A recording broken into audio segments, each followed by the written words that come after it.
উনি চাঁদাবাজি ছাড়া দেখ, এই যে ওনার সাথে লিয়ন নয়ন ওরা তো চাঁদাবাজিতে যুক্ত, এদের নিয়ে প্রচারণা করে। গুলিস্তান থেকে পকেটে মোবাইল থেকে চলে যায় না, ওগুলার ভাগ ওইখানে চলে যায়। যে ব্যবসায়ীরা যে গুলিস্তানে ব্যবসা করে মতিঝিলে, এগুলা অনেক জায়গা থেকে চাঁদা উঠে, ওগুলা নিয়ে মির্জা আব্বাস হলো গুন্ডা বাহিনী পালে, এগুলা দিয়ে হলো নির্বাচনে সে কাজ মেনটেন করে। ঢাকা ৮ হচ্ছে সবচেয়ে ভাইব্রেন্ট মানে ক্যাম্পেইন স্ট্র্যাটেজির দিক থেকে ধরলেও এখন আপনার স্ট্যাটাসটা কি দাঁড়াচ্ছে? কয়েকটা দিন আছে যে আপনি কোন অবস্থায় আছেন বর্তমানে?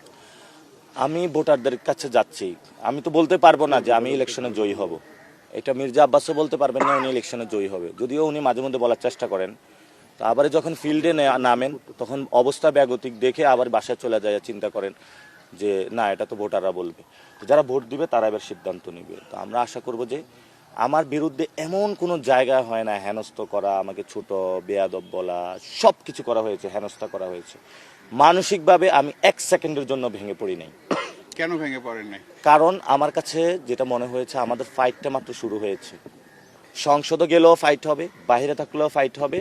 বাংলাদেশ থেকে সন্ত্রাস, চাঁদাবাজ, দুর্নীতিবাজ ইনশাল্লাহ আমরা তাদেরকে বিদায় করব। মাত্র তো যুদ্ধটা শুরু হলো, যুদ্ধের শুরুতে যদি মানসিক চাপে পড়ে তাহলে তো সমস্যা। কৌশলগত অবস্থান আপনার? এটা আমার রাজনৈতিক অবস্থান, কারণ চাঁদাবাজদের দমন না করলে গত 1 বছর যে নির্যাতন হয়েছিল, বাংলাদেশের ব্যবসা বাণিজ্যের উন্নতি হবে না। ব্যবসা বাণিজ্যের উন্নতি না হলে মানুষের চাকরি হবে না, চাকরি না হলে মানুষের কর্মসংস্থান হবে না, পেটে ভাত থাকবে না। সবাই দেখছিল যে মির্জা আব্বাসের সাথে একটা কনফ্রন্টেশন, ভার্বাল একটা স্টেটমেন্টের বিষয় আছে। আপনি শেষ পর্যন্ত তারেক রহমান মির্জা আব্বাসে যদি আসনে না দাঁড়ায় তো আমি তারপরেও হলো ওনার এগুলা নিয়ে বলতাম। উনি তো ঢাকার একটা গ্যাংস্টার, আপনিও তো জানেন।